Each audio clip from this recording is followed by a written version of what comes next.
Pomidor sosunu belə hazırlasan qışda süfrən canlanacaq.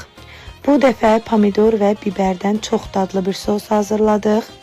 Qışda qızartmaların, quru yeməklərin və ən əsası piraşkinin yanında çox dadlı olur. İlk öncə pomidorların üzərinə qaynar su əlavə edirik və qabığını soyub 4 yürə bölüb doğrayırıq.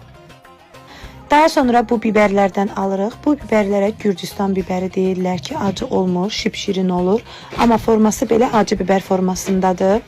Biberlərin də için təmizləyib doğrayıb, daha sonra üzərinə sarımsaq əlavə edirik. İlk öncə pomidorları qoyuruq pişməyə. Pomidor tam pişənə yaxın onu blenderdan keçirdirik. Mütləq şəkildə blenderdan keçməlidir ki, diri-diri qalmasın. Daha sonra üzərinə biberləri və sarımsaqları əlavə edirik.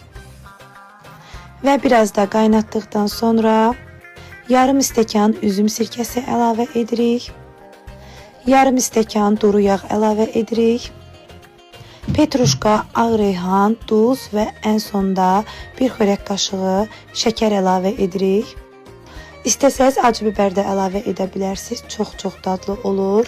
Qışda makaron, vermişil hazırlayanda da onun üzərinə padlivka kimi də əlavə edə bilərsiniz.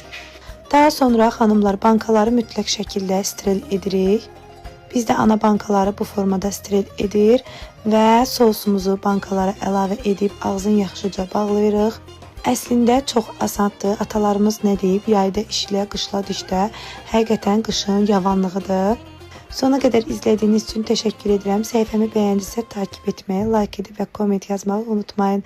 Sağ olun.